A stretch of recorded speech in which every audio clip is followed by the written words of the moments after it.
ओम शांति। मीठे बच्चे, रोज रात को अपना बही खाता निकालो, पोतामेल निकालो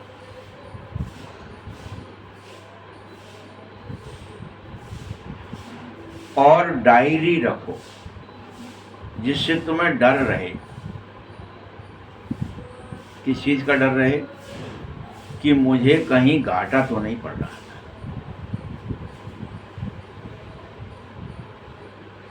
रोज जब ये करोगे घाटा ना पड़ जाए।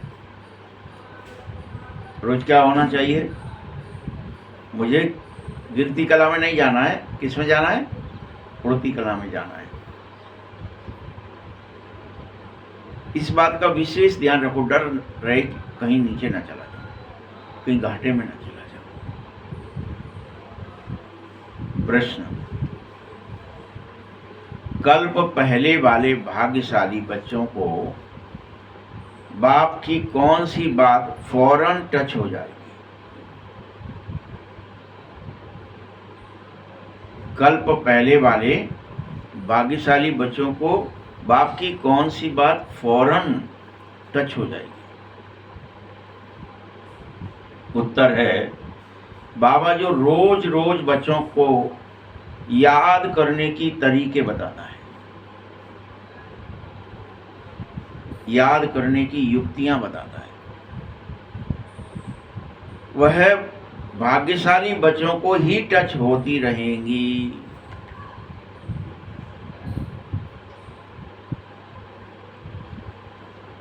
याद रख लेना ये बात। जैसे नाथ संप्रदाय एक है भारत में अभी, अब उनके जितने अनुयायी हैं, जितने, वो कोई भी उनको बता दिया, युक्ति ट्रिक बता दी, मंत्र बता दिया और इसको करो, वो उसके लिए कुछ भी करने को तैयार है। उनका शरीर छूट रहा हो, कुछ हो रहा हो,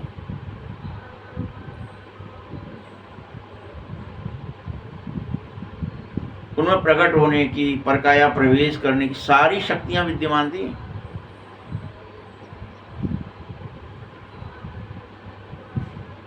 वो शक्तियां सब में हैं, लेकिन हमारे आपके अंदर में क्या हो गया है? प्रैक्टिस नहीं है, अभ्यास नहीं है, भरोसा नहीं है, इसलिए शक्ति नहीं, बल। भरोसे से बल आता है। हम एक पवित्रता की शक्ति कोई धारण नहीं करना चाह रहे हो। और बाबा रोज युक्तियां बताता है। बच्चे, कल युक्ति बताई थी, आपने सुनी? क्या युक्ति थी बताओ, किस किस को याद है?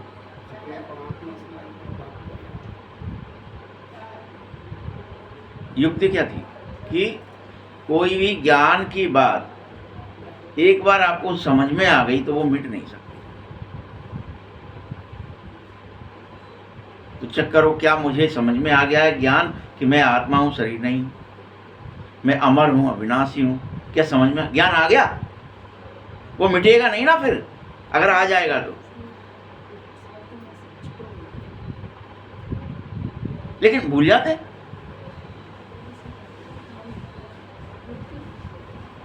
युक्ति तो बता दी बाबा ने, समझा दी, रोज कहा, लेकिन हमारे को समझ में नहीं आ रही है। कैसे आत्मा हूं, क्या आत्मा हूं, अविनाशी कैसे हूं, अमर कैसे हूं, कुछ समझ में नहीं। सुन लिया बस, क्योंकि ज्ञान, कितने सारे उदाहरण दिए थे इस बात के लिए, लेकिन फिर भी आपको समझ में नहीं है। आज पूछ रहे हैं, आज फिर नहीं बता पा रहे। जब कल की बात कल ही भूल गए तो उसका अभ्यास कैसे होगा? उसकी मान्यता कैसे दृढ़ होगी? वो आप स्वीकारेंगे कैसे स्वयं को कि मैं रियल में ही अविनाशी हूं, अमर हूं, परम धाम का रहने वाला हूं?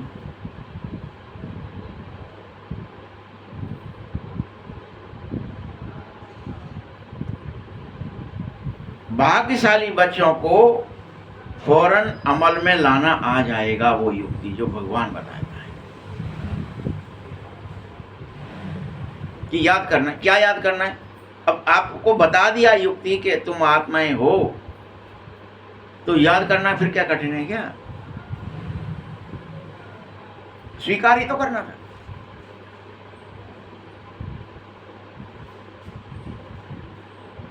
बाबा कहता कुछ बच्चे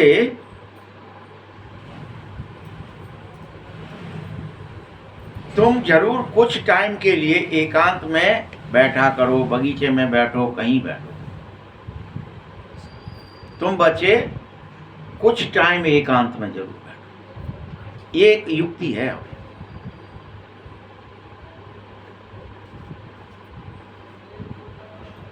और वहां क्या करो, क्या करो?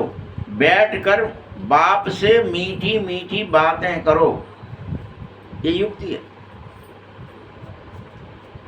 बैठकर बाप से मीठी मीठी बातें।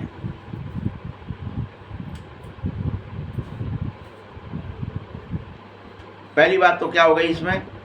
बैठना दृढ़ता के साथ। फिर बाबा है वो दृढ़ता और विश्वास। जैसे आपको यहाँ पर किसी से बात करनी होती है, फोन नंबर पता होता है तो उसके बात करना इजी है, अकेला बात कर लेते हैं, हाँ बात कर लेते हैं। वो है ना, वो सामने वाला बात करेगा ना अपन से, तो उतना दृढ़ विश्वास के बाबा है, मुझे बाबा से अभी बात करनी है। एकांत में चले गए, मैं बाबा से जरा बात करूँ और मीठी मीठी बात करना, कंप्लेन नहीं करना है, दुख नहीं रोना है, अपने शक्तिहीनता नहीं दिखानी है। मुझे में सामर्थ्य नहीं है, शक्ति नहीं है, हिम्मत नहीं है, उल्लास नहीं है, आए मरे, और से मीठी बात करनी। और अपना चार्ट जो है उन्नति का, उसे देखना है। उन्नति होती रहे, होती रहे, होती रहे।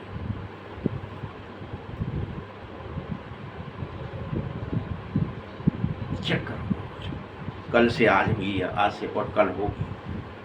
हाँ, मेरा विश्वास, मैं आत्मा हूँ, अमर हूँ, अविनाशी हूँ, दृढ़ हो रहा है, स्थिर हो रहा है।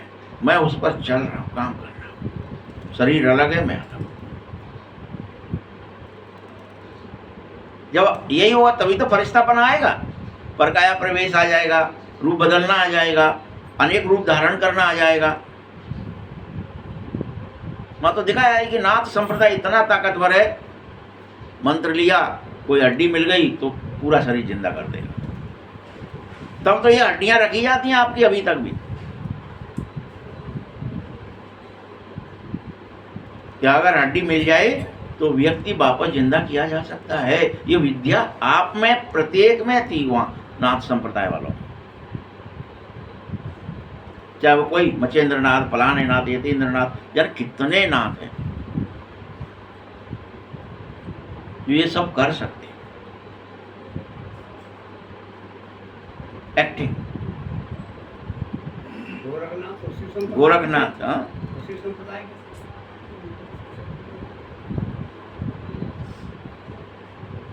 सब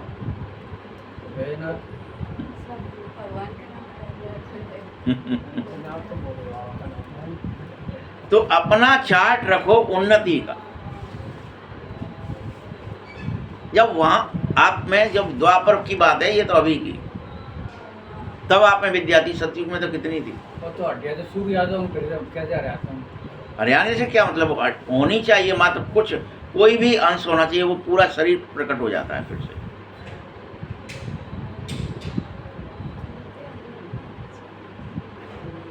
कुछ होना चाहिए, अवशेष बोलते हैं उसको, नाखून ही क्यों ना हो, रजकण के बराबर भी कुछ है तो पूरा प्रकट हो जाएगा। ये है उसकी मान्यता,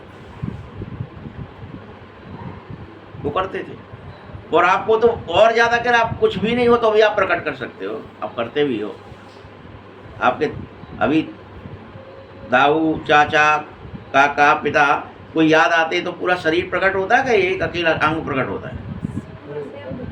शरीर मनस में होता है ना, तो वो मनसा फिर प्रकट, रियल प्रकट हो जाती है। इतनी ताकतें हैं, लेकिन वो सारी शक्तियां, सारा बल, सारा ऐश्वर्य आप भूल चुके हो। योग की युक्तियां भूल चुके हो। इसलिए उन्नति रखो कि मेरी उन्नति हो, रोज मेरे को क्या विश्वास हो जाए, मैं एक अमर अविनाशी आत्मा, मेरा विनाश होता ही नहीं, कभी नहीं है, हुआ ही कभी नहीं है। ओम शांति।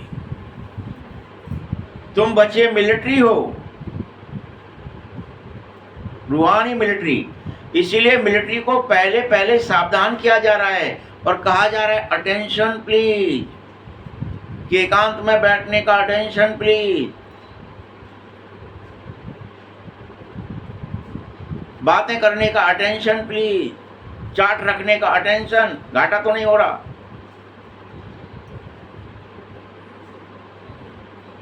उन्नति हो रही है कि अवनति तो नहीं हो रही।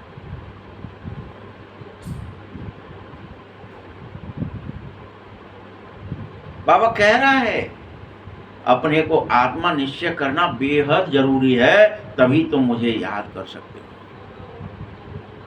बेहद जरूरी है।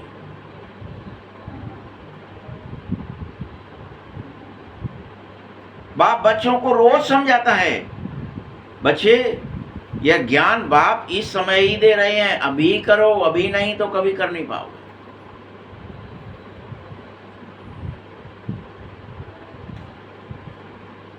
मैं स्वयं तुम्हें पढ़ाने आया हूं, भगवानो बात है, मूल बात यही है। लेकिन मूल बात यह कि भगवान कौन है, कौन पढ़ाता है, यह बात पहले पहले तुम्हें समझनी होगी, निश्चय करना होगा, तभी पढ़ाई में मन लगेगा। कोई आया है, ये फील होना चाहिए, निश्चय होना चाहिए।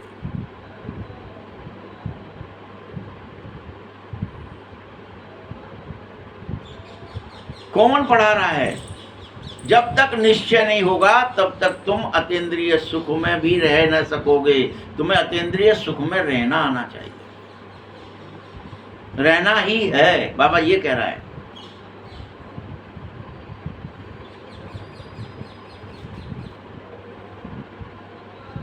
तुम्हें बहुत ही खुशी होनी चाहिए, किस बात की? कि हमें बेहद का बाप मिल गया। किस बात की खुशी होनी चाहिए? बहुत ही खुशी होनी चाहिए।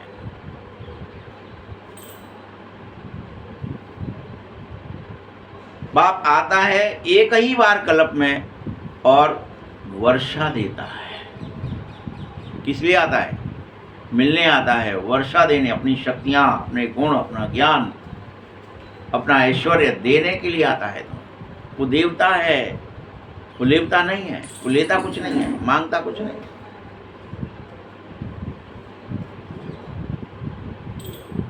किसका वर्षा देता है? वात्साही का वर्षा देता है।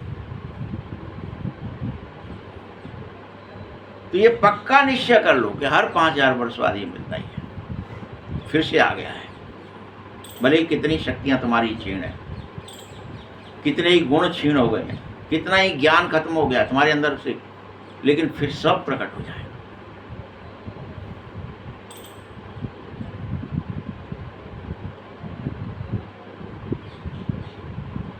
बाप फिर से कल्प पहले की तरह हूबहू राजयोग सिखा रहा है, और उसे भी सिखलाना पड़ता है।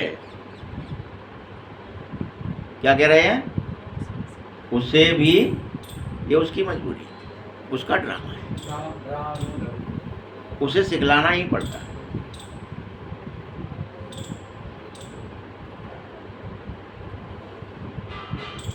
तुम बच्चे को कोई सिखलाया नहीं जा रहा है, आप ही मुख से जैसे मम्मा बाबा निकलता है ना, तो अक्षर सुनता है, ये रूहानी बाप है। तुम आत्मा को आंतरिक गुप्त नशा है ही, तुम्हारे अंदर है ये बात कि भगवान को याद करना है।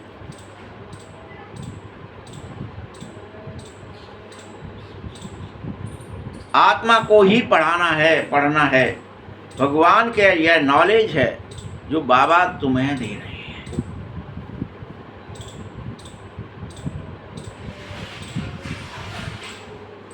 और कोई पढ़ा नहीं है इसे। बाबा खुद भी ज्ञान को पढ़ करके नहीं देता है, उसमें यह ज्ञान है कि मैं आत्मा हूं, तुम सब आत्मा हो और अजर अमर अविनाशी हो। ये पढ़ाता नहीं है वो, ये है अंदर। ये तुम्हारी आत्मा भी समझती है।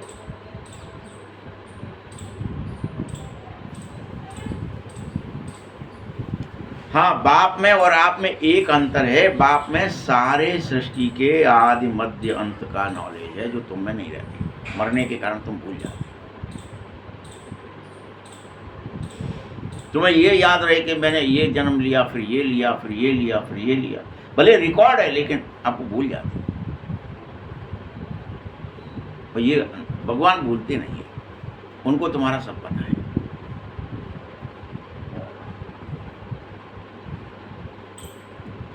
बाप यह भी जानता है कैसे अनेक धर्म का विनाश होता है और एक धर्म स्थापित हो जाता है। हर कल अनेक धारणाएं हो जाती हैं, धर्म अनेक बन जाते हैं। हम तो ये करेंगे, हम तो ये करेंगे, हम तो ये करेंगे, हमारा तो ये धर्म है। अनेकों धर्म हो जाते हैं।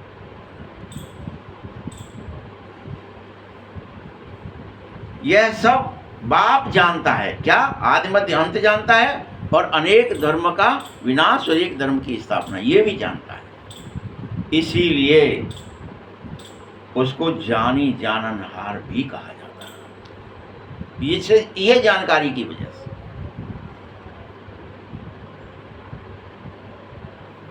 जानी जानन का अर्थ यही है। ये कोई भी बिल्कुल नहीं जानते कि जानी जाननहार का मतलब क्या। तुम बच्चों को बाबा समझाता है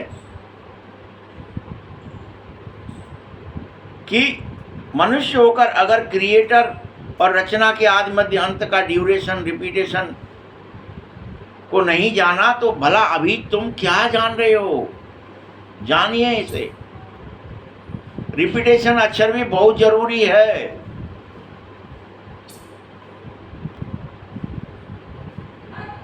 करेक्शन तो ज्ञान में भी होती ही रहेगी। अब बाबा ने रिपीटेशन शब्द जोड़ा है इस बोलने में, और क्या कह दिया कि करेक्शन है ये।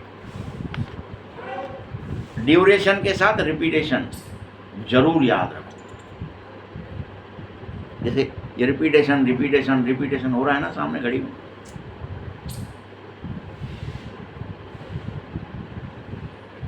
वैसे ही ड्रामे का रिपीटेशन याद रखो।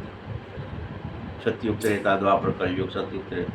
आप भूलोगे फिर याद आ जाएगा, फिर भूलोगे फिर याद आ जाएगा।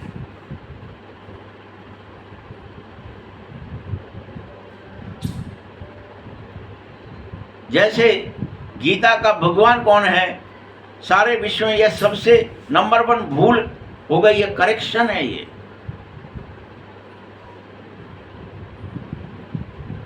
देहधारी का नाम डाल दिया, और जो एक्चुअल विदेही है, जो गीता ज्ञान दे रहा है और निराकार रूप में ही दे रहा है, भूल गए। तो करेक्शन है ये। भगवान को न जानने के कारण फिर कह देते सब भगवान ही है या सब भगवान के रूप हैं। मुंह में तो मैं आत्मा सो परमात्मा, भगवान ही है, और यह सब भगवान के ही रूप है। ये क्यों कहा? क्योंकि भगवान को न जानने के कारण, यथार्थ नॉलेज न होने के कारण।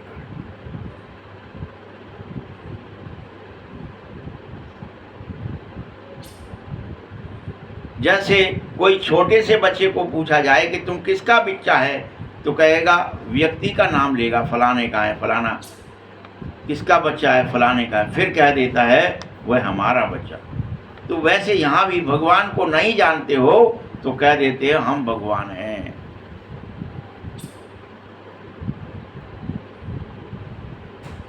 भगवान की पूजा भी करते, लेकिन फिर भी तुम भगवान को समझते नहीं, जानते नहीं, क्रिया में फंस जाते। लोटा डालिया बहुत है,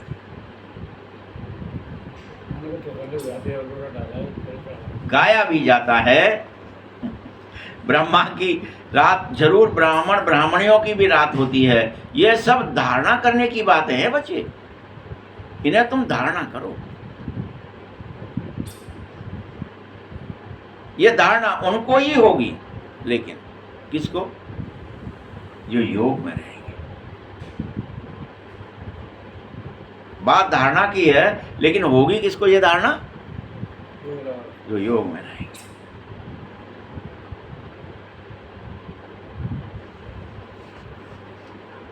इस याद को ही बल भी कहा जाएगा। बल, शक्ति, एनर्जी।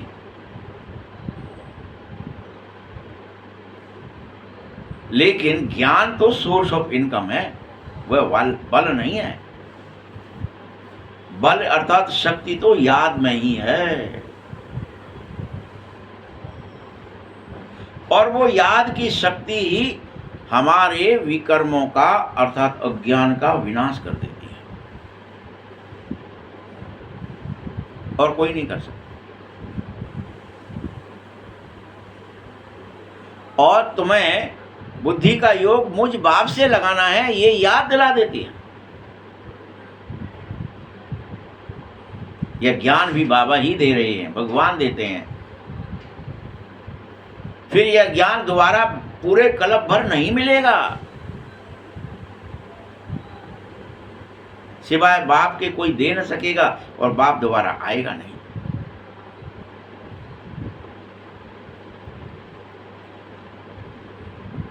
फिर तो भक्ति के शास्त्र, कर्मकांड, क्रियाएं चल बैठेंगी और उन्हीं में फंसे रहोगे। इनको ले जाना है, ये तो करना ही पड़ेगा, ये तो होना ही पड़ेगा, ये क्रियाओं में फंसाएंगे और कर्मकांड में फंस जाओगे। कर्मकांड और क्रियाएं या शास्त्र या मार्ग ज्ञान नहीं कहा जाना चाहिए। उसे ज्ञान कह बैठे हैं लोग, लेकिन ये बड़े ज्ञानी हैं। देखो जिनका ये कंठ है, शास्त्र कंठ है, वेद कंठ है, गीता कंठ हो गई है, फलाना हो गया, और उसको क्या कहते हैं? ये ज्ञानी है। बाबा कहता है ये ज्ञान है ही नहीं। ज्ञान अनुभूति को कहा जाता है, जो मिटे ही नहीं, जो उसी को कहा जाता है सनातन सत्य हो। जो कल पूरा डिटेल में बताया था आपको, ये सब जो कभी मिटे नहीं।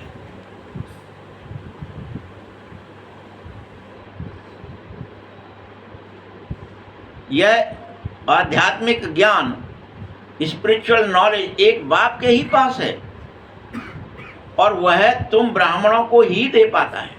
बस तुमको ही देता है, सबको नहीं देता, क्योंकि सब लेने नहीं आते। जो पढ़ने आएगा उसको भी लेंगे। इसीलिए पूरे विश्व में और किसी के पास ये स्पिरिचुअल नॉलेज होती ही नहीं है। भले वो अपने को स्पिरिचुअल व्यक्ति कह देते हैं, लेकिन होती नहीं।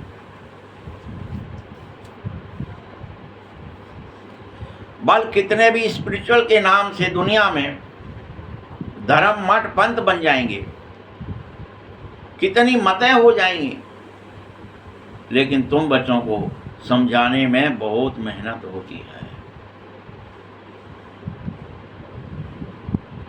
तूफान आते हैं और गाते भी हो कि नैया मेरी पार लगाओ।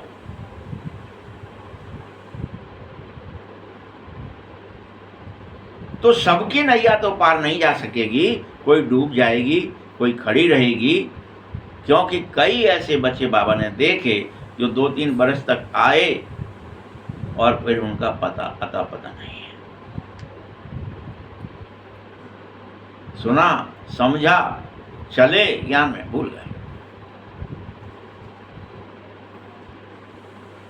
कोई तो पुर्जा पुर्जा टुकड़े टुकड़े हो जाते हैं।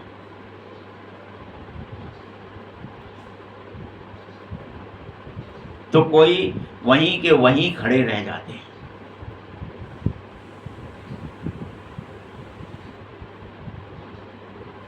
बहुत मेहनत है, क्योंकि इस समय आर्टिफिशियल योग भी अनेकों निकल पड़े हैं। दिक्कत कहाँ है? कौन सा योग सही है कि योगा सही है कि क्या है? आर्टिफिशियल योग भी बहुत सारे निकल पड़े हैं और कितने योग आश्रम बना लिए हैं, नाम लिख लिए हैं।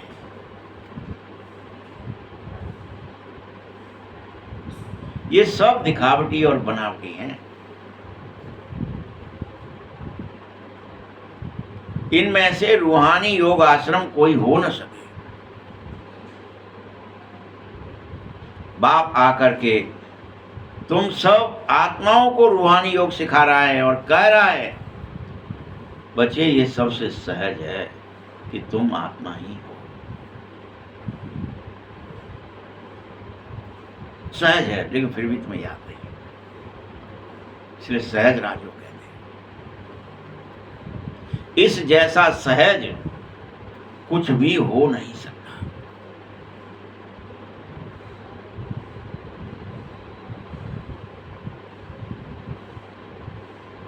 आत्मा ही शरीर में आकर के पाठ बजा रही है, जिसके मैक्सिमम 84 जन्म होते हैं, बाकी कम से कम 1 जन्म तक भी होता है।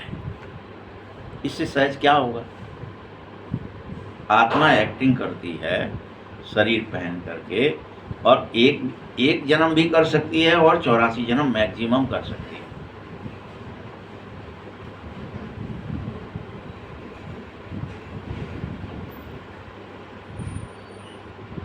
यह बात तुम बच्चों को कोई की बुद्धि में डालना है क्या? बुद्धि में धारणा बड़ी मुश्किल होगी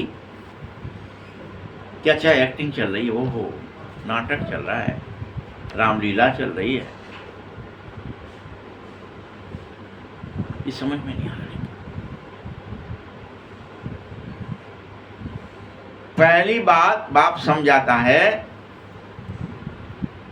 कि सबसे पहले कहीं भी जाओ, मेरा परिचय पहले दो, अपना नहीं। पहले बाप का परिचय ही दो कि भगवान आया है, वो कुछ कहता है,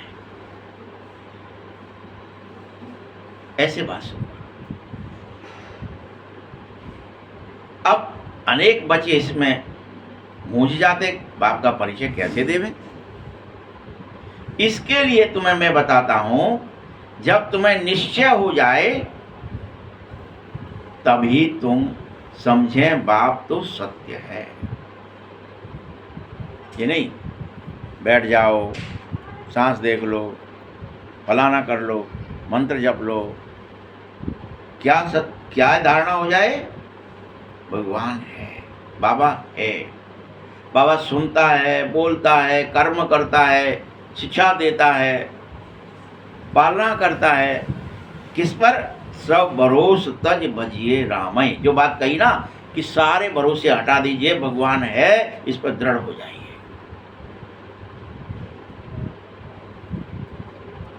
यही नहीं हो रहा व्यक्ति के अंदर। यदि हमारे अंदर ये हो जाए धारणा, तो फिर आपको कहने में क्या तकलीफ? बाबा आ गया है, वो कहता है, फिर आप सहज में कह पाओगे? अभी आपको क्या डर लगा रहता है? बाबा की बातें सत्य है कि नहीं, कहूँ ने कही, कहाँ है, दिखाऊँ तो क्या कहेंगे। यानी कितनी भी अवधारणाओं के अंदर ये हो सकती है, यार हम अपना बन के कह लेते हैं, क्यों ही बाबा का नाम। ऐसा कुछ भी हो सकता है अभी आपके बुद्धि में, मन में, संस्कारों में।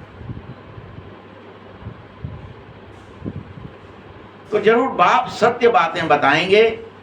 ऐसे भगवान की बातों में कभी भी संशय नहीं लाना चाहिए। याद में ही मेहनत है, पता है? माया याद में ही विघन डालती है, अपोजिशन करती है कि तुम्हें कहीं ये यथार्थ याद ना आ जाए कि बाबा है, होता है, परम धाम है, बाबा आता है और जाता है, बाबा के पास शक्ति है, गुण है, ज्ञान है, सामर्थ्य है, संवेदना है। इसलिए तुम पहले संशय नहीं लाओ। पता नहीं बाबा होते हैं कि नहीं होते हैं मैंने तो देखे नहीं है, मैंने तो बातें नहीं करी हैं, मुझे तो मिले नहीं है। अगर कुछ भी संशय आ गया तो आप तो कह ही नहीं पाओगे ना कि बाबा आया है और ये कह रहा है। धड़ल्ले से एक बल एक भरोसा। तुम घड़ी घड़ी जो भूलते हो ना, वो भी माया की माया से। अरे कोई नहीं है भगवान नहीं है, कहाँ है दिखाओ।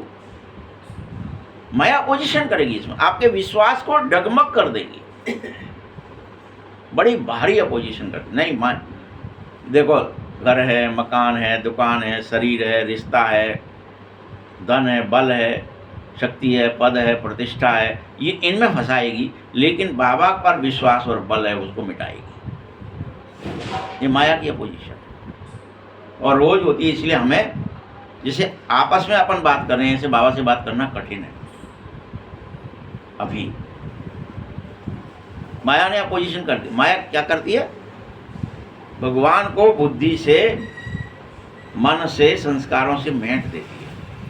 कुछ नहीं है, कोई नहीं है, कोई नहीं है सहारा तेरा, कोई नहीं है सामर्थ्यवान तेरे साथ, कोई आगे पीछे नहीं है तेरा।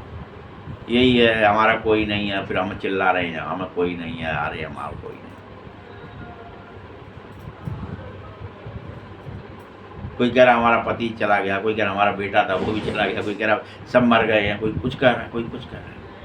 कोई समाज नहीं है, हमें लोगों ने निकाल दिया है। मतलब भगवान पर विश्वास ही नहीं है। ये लोगों को पर विश्वास कर लेते, कहीं मेरा है भाई ये, यहाँ भगवान के सिवाय कोई नहीं है तुम्हारा, लेकिन दिख नहीं रहा है। ये विश्वास हमारा माया डगमग कर रही है, इसलिए इसको फोर्सफुली कहा जा रहा है, बार बार कहा जा रहा है। मुरली घड़ी घड़ी माया तुम्हें बुलाएगी, इसीलिए बाबा कहता है चार्ट रख। क्या क्या भूला, रख चार्ट, क्या क्या याद रहा। तू आत्माएं भूल गया, बाबा साथ है तेरे, तू बाबा का है ये भूल गया, तू अविनाशी है ये भूल गया। चार्ट रख भाई, क्यों भूला, याद कर, याद याद। तो बाबा भी देखो कौन कितना याद करता है। कई बच्चे तो ऐसे देखे कि 0.25% भी चार्ट नहीं रखना चाहते, 0.25% भी चार्ट नहीं रखना चाहते।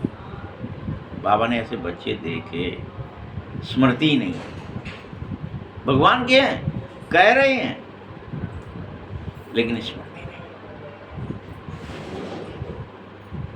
कई कहते हैं हम तो सारे दिन याद में ही रहते हैं, हमें क्या चार्ट लिखना है। बाबा कहता यह भी बड़ी मुश्किल बात है, सारा दिन और सारे रात तो बंगेलियां जो मार खाती हैं बस वही रह पाती हैं। किसका नाम कह रहा है बाबा? उसमें आपका हमारा नाम आया? चेक कर लो किसका आया। जो अथाह दुखमय है, भूखे हैं, प्यासे हैं, ताले में बंद हैं, मार खाई है, उजड़े हुए हैं, जलन हो रही है शरीर की बेल्टों की। बाबा बचा ले, बाबा निकाल ले, बाबा।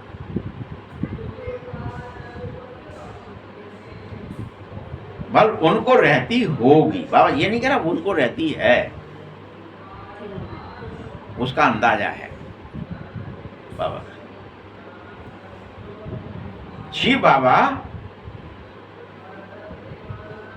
कब हम इन संबंधियों से सब छूटेंगे, वो जरूर पुकार मेरे पास पहुंचती है कभी कभी। हम इनसे छुटा दो, भले ये मर जाए या हम मर जाए। बहुत ही तंग कर रहे हैं।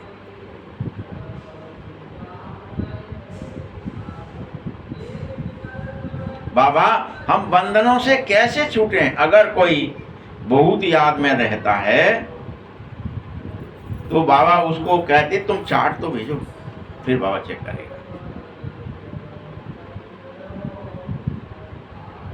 यहाँ बैठे भी है ना कुछ लोग ने चार्ट भेजे भी थे। कितने नंबर आए? 100 में से 100 कितने आए? 80। नहीं भेजा कभी? भेजा था ना इन्होंने।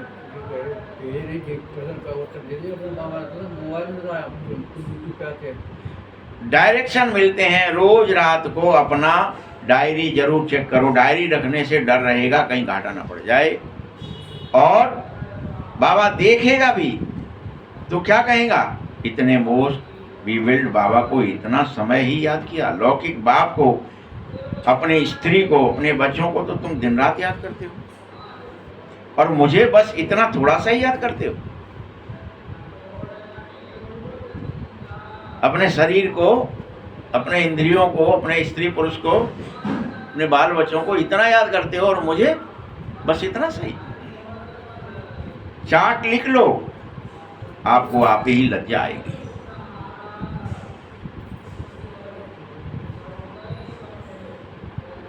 और पूछेंगे अपने आप से, इस हाल में जब मैं याद का चार्ट, मेरा बहुत ही कम नंबर है, तो मैं पद ही क्या पा सकूंगा। इसीलिए बाबा चार्ट पर बार बार जोर देता है। बाबा को और 84 के चक्र को याद करना ही चाहिए। ऐसे बच्चे ही चक्रवर्ती सम्राट बनेंगे। आप समान बनाओ, तभी तो प्रजा पर तुम राज्य कर सकोगे। ये तो है ही राजयोग। नर से नारायण बनने का मुख्य उद्देश्य तुम्हारे पास है, इसे कभी भूलना नहीं चाहिए। कल बाबा ने कहा था पुरुष हैं सब, आज कह रहा है नर से नारायण बनने का पुरुष हो। मतलब पुरुष से कोई स्त्री समझ ही नहीं सकते। आत्माएं सब पुरुष से ही हैं, कोई स्त्री।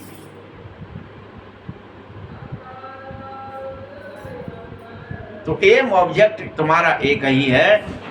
आत्मा को देखा जैसे नहीं जा सकता, समझा जा सकता है।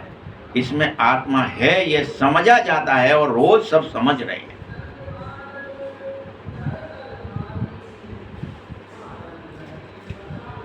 इन लक्ष्मी नारायण की जरूर राजधानी फिर से होगी, जो तुम आत्म स्वरूप में टिक जाओगे तब। इससे इन्होंने सबसे ज्यादा मेहनत याद में रहने की है। जो सबसे ज्यादा मेहनत करता है उसको स्कॉलरशिप मिलती ही है, तो ही नारायण बनता है। हम सब में से जो नारायण बनता है वो बहुत ही रियल में दिन रात मेहनत करता है, याद रखता है।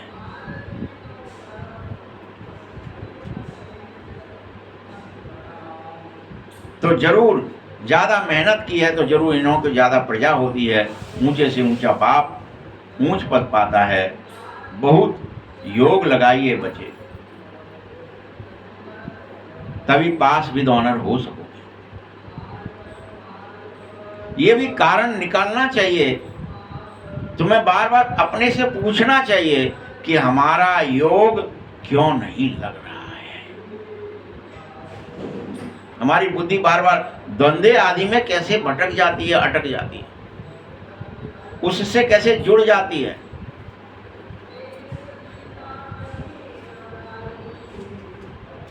और भगवान की तरफ क्यों नहीं जा रहे।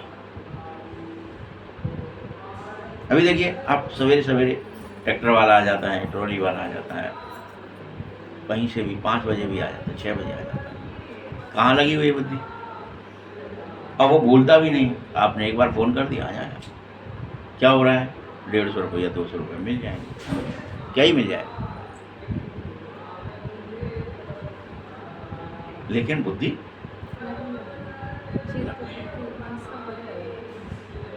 धंधा आदि में, झंझट में बहुत चली जाती है। उनको स्वीकार भी कर लेती है, लेकिन उसके लिए टाइम भी निकाल लेती है। सब तरफ जास्ती ध्यान देना चाहिए। कुछ टाइम मेरे लिए भी निकालो और बागीचे में एकांत में बैठ जाओ।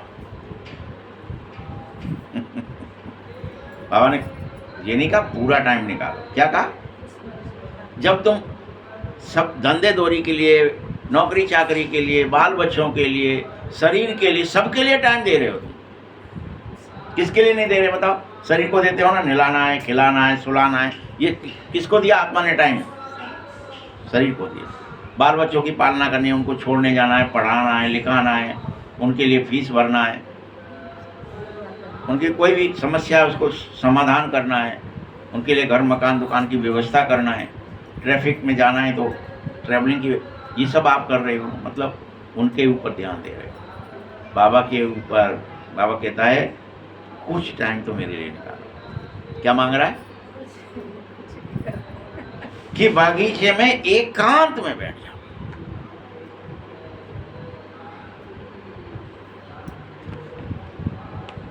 बस फीमेल तो बागीचे में जा न सके, उनको तो घर संभालना है, लेकिन तुम पुरुष हो, पुरुषों को तो सहज है, तुम ही करो। जिसे जो चीज सहज है वो करे। कलप पहले वाला जो होगा, पता है क्या होगा उसे? वो बहुत भाग्यशाली होगा जिसे यह बात टच हो जाएगी और वो मुझे बैठ एकांत में मुझसे बातें करने लगेगा। वो परम भाग्यशाली है। मुलाकातें बातें सब होंगी। पढ़ाई बहुत ही अच्छी है, बाकी हर जगह से बुद्धि हटाकर मेरी तरफ लाओ। हर एक की बुद्धि अपनी होती है, इसमें बाप कुछ नहीं करेगा। कैसा भी करके बाप से वर्षा लेना है तो बाप को याद तो करना ही पड़ेगा। अब तुम्हारी बुद्धि कहाँ लगी है तुम जानो, क्यों लगी है? व्यर्थ में, संसार में, बिन के घरे का हो, मां मोई जाने हो, वही मां मालिक की करनी लगे रहो, करते रहो। मां से थोड़ा सम्मान लेना है, पद लेना है। बाप डायरेक्शन तो सब दे रहा है, फिर भी करना तो आपको ही है, बच्चों को करना है, बाबा को कुछ नहीं करना है। बाबा तो बस बता रहा है कि सब चीज छोड़ दो, सबसे भरोसा छोड़ दो, भगवान के प्रति रखो। नहीं कर रहे मत करो। बाबा क्या कहता है? मैं तो सिर्फ बच्चों को डायरेक्शन दूंगा, बस सलाह दे रहा हूं, मर्जी आपकी है, क्योंकि बुद्धि आपकी है, करना आपको है। लेकिन बाबा डायरेक्शन देगा जरूर, और जनरल डायरेक्शन देगा सबके लिए, एक ही डायरेक्शन। कलप पहले वाला समझ जाएगा, एक ही बात सबको कहेगा। जो समझदार होगा वो समझ जाएगा, जो नहीं समझदार है चला जाएगा। आपको पता है ना कि आपके पूर्वज एक डायरेक्शन दे गए, जैसे कहते हैं ना, कोई बहुत धनवान थे, वो चले गए कि, और ये कह गए चलते चलते कि बच्चे, क्या कह गए? शरद पूर्णिमा की रात्रि में अगर कभी संकट आवे तो साल भर में शरद पूर्णिमा की रात्रि में कलश के नीचे धन गड़ा मिलेगा। कोई संकट आए तो उस धन को खोद लेना। ये कह गए, चले गए। अब डायरेक्शन दे गए, बच्चे बहुत ही कंगाल भी हो गए, सब हो गए। अब वो डायरेक्शन उनको पढ़ा लिखा है, लिख करके भी रख लिया है, अब दिखाते घूम रहे हैं, भाई साहब हमने कलश तोड़ लिया, कलश फोड़ लिया। उन्होंने कोई शरद पूर्णिमा को ही फोड़ा कि वहाँ धन निकलेगा, वहाँ कुछ नहीं निकलो। यही होता है ना, मती मारी जाती है। जब कोई संत आए, महात्माएं आए, अच्छा क्या कहा था कि शरद पूर्णिमा के दिन फलानी जगह पे कलश जहाँ है वो उस जगह पे खोदने से धन मिलेगा। तो उसने देखा, अच्छा फिर से कलश स्थापित करो, तोड़ो मत, उसको वापस रखो। शरद पूर्णिमा आ गई, अब जहाँ पे उसकी परछाई पड़ रही वहाँ पे खोद रहा है। उस दिन जिस पड़े परछाई खोदा, खजाना मिल गया। युक्ति बाबा भी आपसे क्या ही कह रहा है? एकमात्र युक्ति है, पवित्र बनो, योगी बनो, मुझे याद करो। और कब करो? संगम पर, आगे पीछे नहीं। यही शरद पूर्णिमा की रात है। अभी करो, अभी नहीं तो कभी नहीं। तुम्हारे सब संकट मिट जाएंगे, तुम्हारे दुख मिट जाएंगे, तुम खजाना फिर से गुणों का, ज्ञान का, शक्तियों का सब प्राप्त हो जाएगा। लेकिन हम सब स्वीकार करने को डायरेक्शन देंगे बाबा। किसी का चित्त फिर भी धंधा दौरी में लगा रहेगा, नौकरी चाकरी में लगा रहेगा, बाल बच्चों में लगा रहेगा, नाम मान शान में लगा रहेगा, पद प्रतिष्ठा में लगा रहेगा, छोटी छोटी बातों में लगा रहेगा, कोई का बिगन में लगा रहेगा, लड़ाई झगड़े में लगा रहेगा। तो कोई कोई विरले होंगे कल पहले वाले जिन्हें ये बात सत्य लगेगी और इस पर चल पड़ेंगे। लेकिन बाबा कहते हैं मैं जर्नल डायरेक्शन देता हूँ, सर्व के लिए है, उसमें से जो जिसको पसंद आएगा वो ले लेगा, जिसको उठाना होगा वो उठा लेगा, बस।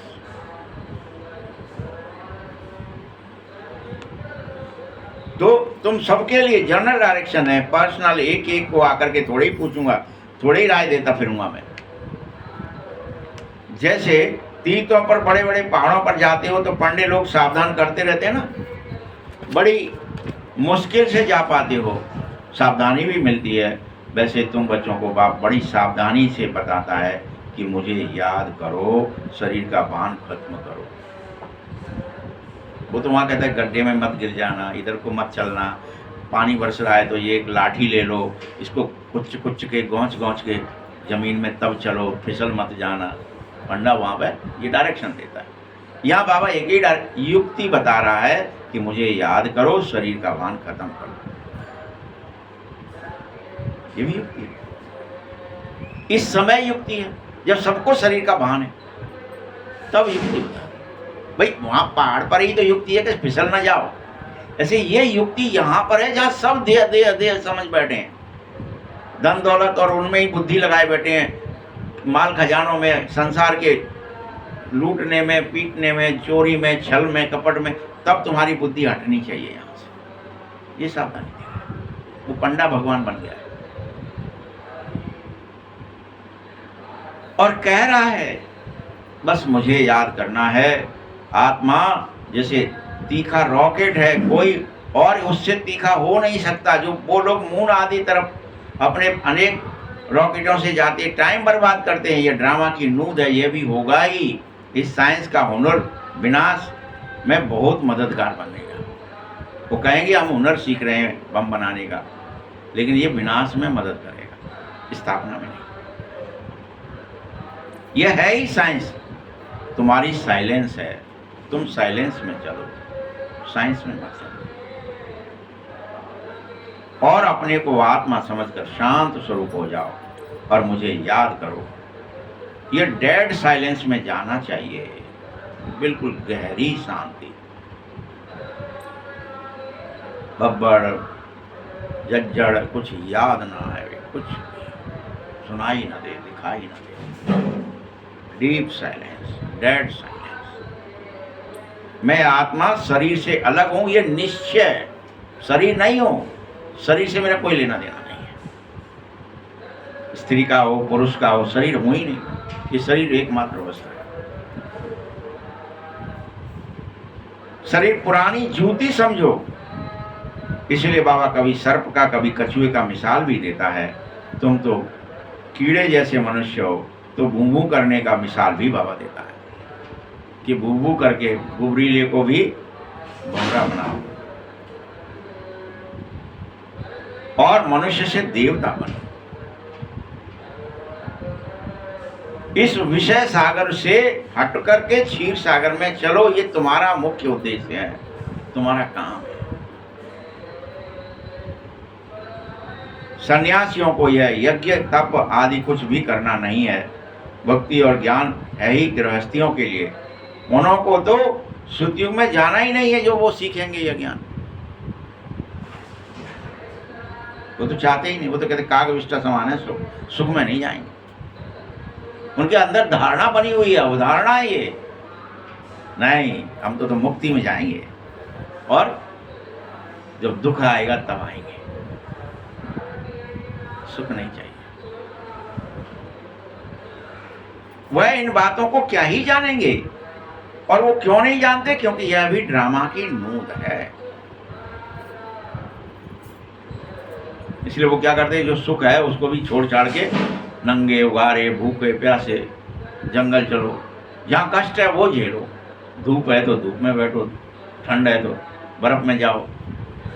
कष्ट दुख ही करो, शरीर को दो, मन को दो, आत्मा को दो। चाहते नहीं उसको।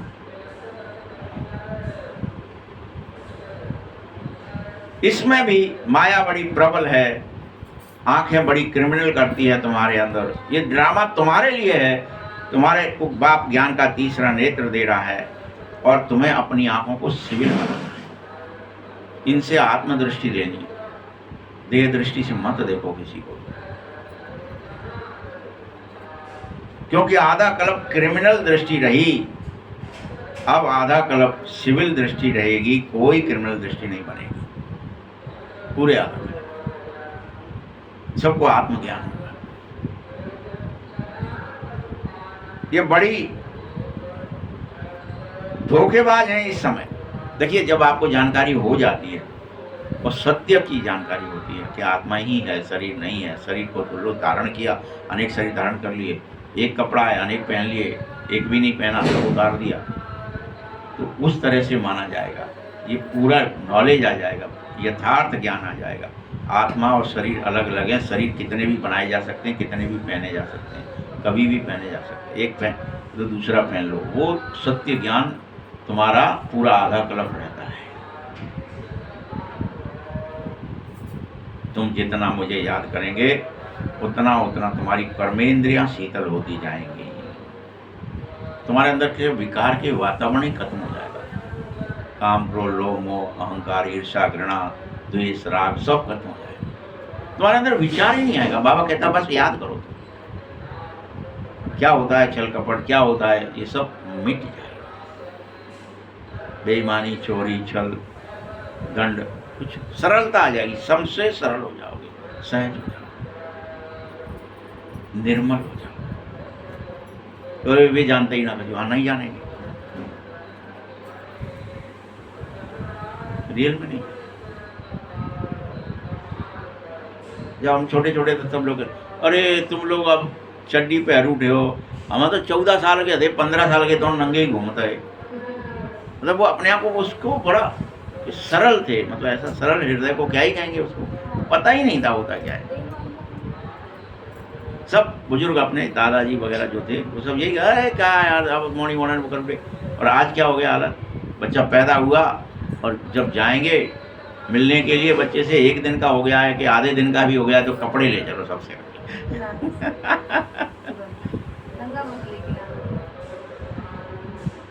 क्या ही हो गया।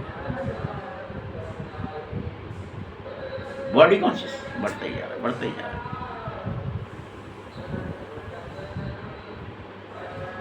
सभी कर्मेंद्रियां शांत और सतोगुणी हो जाएंगी और देहभान होगा ही नहीं जो शैतानी बात तुम्हारे अंदर विचार के रूप में भी आए। याद रखो, सारी शैतानियां देहभान से ही आती हैं। जैसे तुमने कॉन्शियस चेंज किया, सोल कॉन्शियस से बॉडी कॉन्शियस में आए, वाम मार्ग बोलते हैं, वैसे सारी शैतानियां आपके अंदर आने लगेंगी अपने आप। और तुमको देही अभिमानी बनाने की ताकत बाप याद से देता है, जो आधा कल्प का वर्षा मिलता है। इसीलिए जितना मेहनत करो उतना ऊंच पद पाओ। मेहनत करनी तुम्हें होगी, आत्माभिमानी बनना तुम्हें होगा, फिर कर्मेंद्रियां धोखा नहीं दे पाएंगे। ये बाप की गारंटी है। बस बाप को याद, कोई इंद्रियां धोखा नहीं देंगी, ना आंखें देंगी, ना कान देंगी, ना कोई इंद्रियां नहीं देगी अंत तक। लेकिन युद्ध है, इसे करो। कर्मातीत अवस्था को पा जाओ, तभी यह इंद्रियों का धोखा देना बंद होगा। तब तक देती रहती है, इधर भी और माया की तरफ भी रहती हैं, चुगली कर देती हैं आप।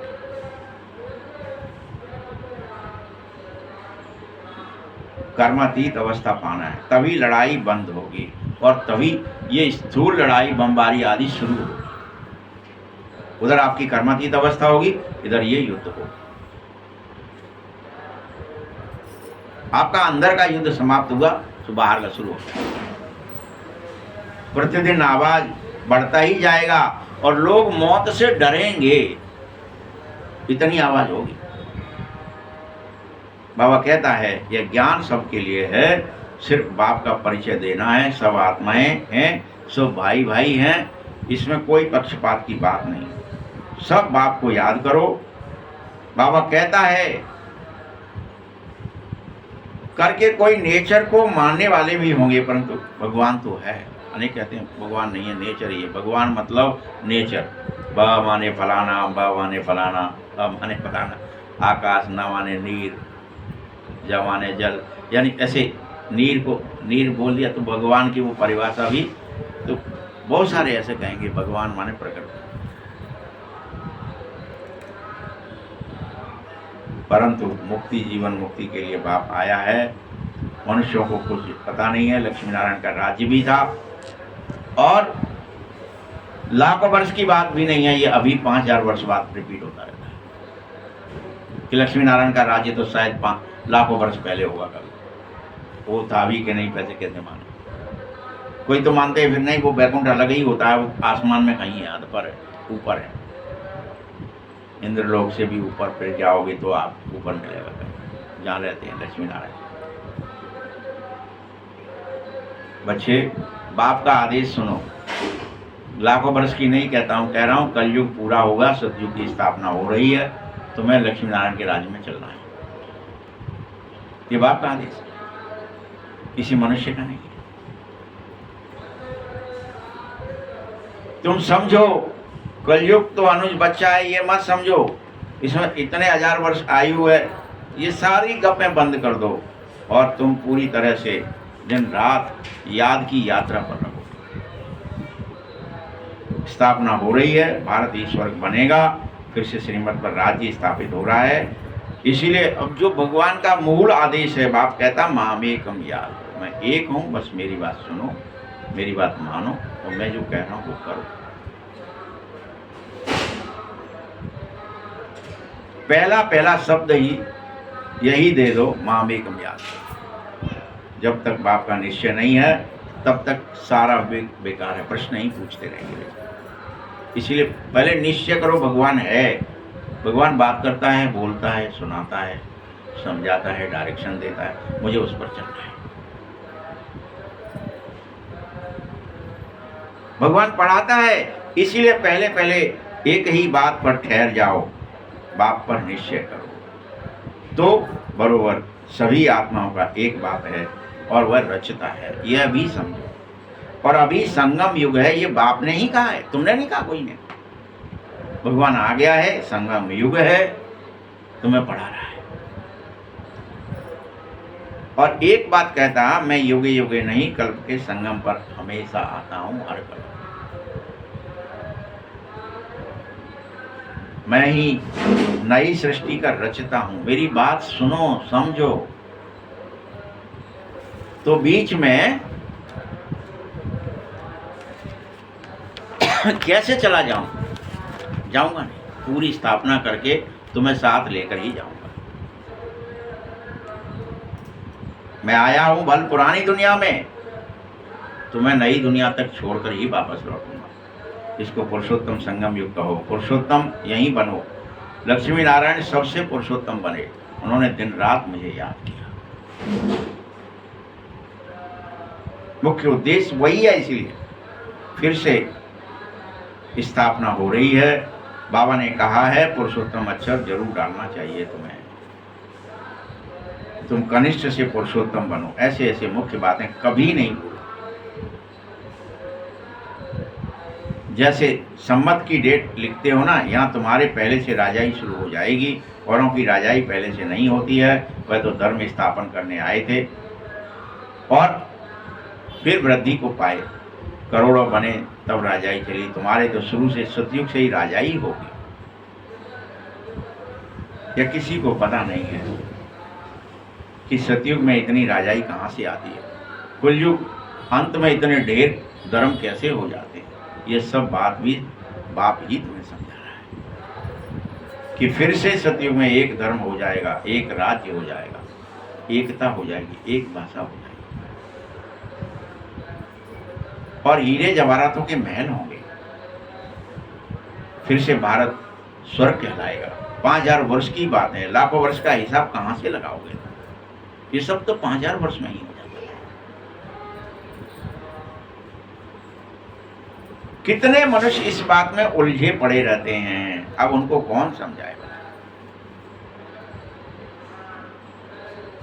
समझते थोड़े ही हैं कि हम असुर बन गए हैं और आसुरी राज्य में हैं। कोई समझने को तैयार कि भैया ये दैत्यपना है, आसुरीपना है, इसे भूलो।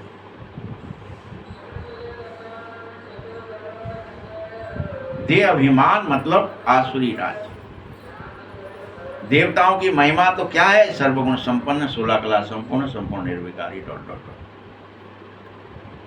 तो उनमें 5 विकार होता ही नहीं है, देह अभिमान होता ही नहीं है। वो सबके सब देही अभिमानी होते हैं जो देवता हो। तभी तो बाप कहते मुख्य बात यही याद रखो कि मुझे याद करने से तुम देवता बन जाओ। 84 जन्म लेते लेते तुम अपवित्र बने हो, अब पुनः पवित्र बनो। यही ड्रामा का चक्र है जो चलता रहेगा। पवित्र से अपवित्र, अपवित्र से फिर पवित्र, पवित्र से फिर अपवित्र, ये चक्र है। अच्छा, मीठे मीठे सकीलते बच्चों प्रति माता पिता बाप दादा का याद प्यार और गुड मॉर्निंग। रूहानी बाप की, रूहानी बच्चों को नमस्ते। रूहानी बच्चों की भी बाप दादा को बहुत बहुत याद प्यार और नमस्ते। धारणा के लिए मुख्य सार है, ज्ञान के तीसरे नेत्र को धारण करो और अपनी धोखेबाज आंखों को सिविल बनाओ। याद से कर्मेंद्रियां शीतल करो और सतोगुणी बन जाओ। इसीलिए यह मेहनत जरूर करनी चाहिए, करना ही है सब। दूसरा पॉइंट है, देखिए सार में भी अगर सार का पॉइंट भी अपन को याद रहे तो आज क्या कहा आपको ज्यादा याद करने की जरूरत नहीं पड़ेगी। और ये सब आज कहा, तीसरा नेत्र की को धारणा करने हैं, धोखेबाजी वाली आंखों को सिविल बनाना है, याद से कर्मेंद्रियां शीतल हो जाएंगी, सतोगुणी बन जाओगे और यह मेहनत जरूर करनी है, करनी ही है, इसमें संशय नहीं करना। दूसरा पॉइंट है, धंधे आदि में टाइम निकाल एकांत में जाकर जरूर, किसी से भी धंधा है कुछ भी करते हो, एकांत में जाकर जरूर बैठना है। ये भी आज की धारणा है, इस पर दृढ़ हो जाना है। हाँ, मुझे तो बैठना है, मुझे तो मेडिटेशन करनी, मुझे तो बाबा को याद करना है, मुझे तो बाबा से मिलने जाना, मुझे तो बाबा से बातें करने की आनी है। आज मैंने सबसे संसार से बातें कर ली, थोड़ा बाबा से बातें जरूर करेंगे आप। ये प्रतिज्ञा कर लो, रोज करनी है मुझे बाबा से बात, सुबह करनी है, कभी शाम को भी करनी है, दिन में भी करनी है। बाबा से बातें करते रहना है, बीच बीच में। कारण देखना है कि हमारा योग क्यों नहीं लग रहा। अगर बात नहीं हो पा रही है, मुलाकात नहीं हो पा रही, तो कारण देखो, क्या कारण है, उसमें कौन बीच में व्यवधान आ गया। जैसे कोई कारण होता है ना, आप जा नहीं पाए, क्यों नहीं जा पाए भाई, टिकट क्यों कैंसिल करनी पड़ी, फलाना कारण था, कोई कारण बताते हो ना, यहाँ कुछ काम करना है वो नहीं कर पाते, तो ये कारण हो गया, इसलिए ये मैंने लक्ष्य रखा था, ये हो नहीं पाया। तो अगर आपने लक्ष्य रख लिया, बाबा से मुलाकात करनी है, बात करनी है, मिलने जाना है, तो क्यों नहीं हो पाया, क्या व्यवधान आया, कारण चार्ट बना के, ये कारण आया व्यवधान, इसलिए आज बाबा से मुलाकात नहीं हुई, आज बाबा से बात नहीं हुई। ये विघ्न आया, ये क्रोध आया, काम आया, कि लोभ आया, कि मोह आया, कि लालच आया, कि झूठ आया, कि छल आया, या किसने मुझे दबाया, ये कोई इंद्रियां धोखा दे गई, या कोई पड़ोसी के रूप में माया आ गई, या रिश्तेदार बन के आ गई, जिसने मुझे याद नहीं करने दिया। वरदान है, सहन शक्ति द्वारा अविनाशी और मधुर फल प्राप्त करने वाले सबके स्नेही भव। सहन करना मरना नहीं है, सबके दिल में प्रेम से जीना ही होता है। कैसा भी कोई विरोध करे, रावण से भी कोई तेज क्यों न हो, एक बार नहीं 10 बार सहन करना पड़े, फिर भी तुम सब बचे। सहन शक्ति का फल अविनाशी और मधुर है, उसे जरूर खाओ। सहन, वह फल कैसा है, अविनाशी है और मीठा है, मधुर है। सिर्फ ये भावना नहीं रखो कि मैंने इतना सहन कर लिया, अब मुझसे नहीं हुआ। वो भी तो थोड़ा कुछ करें, हम ही करते रहेंगे क्या, हमने ठेका लिया है क्या। अपन यहाँ घर परिवार में समाज में क्या करते हैं, यही तो करते हैं। और अल्पकाल के फल की भावना मत रखो बच्चे, रहम भाव रखो हर एक के प्रति, यही सेवा भाव है। सेवा भाव वाले सर्व की कमजोरियों को समाहित कर लेते हैं और उनका सामना नहीं करते, उनको समा लेते हैं। कमजोरियों का सामना मत करो, उनको संभालो, आने दो, आने दो, आने दो। स्लोगन है, जो बीत चुका है उसको भूल जाओ, बीती बातों से शिक्षा लेकर आगे के लिए सदा सावधान जरूर रहो। ओम शांति।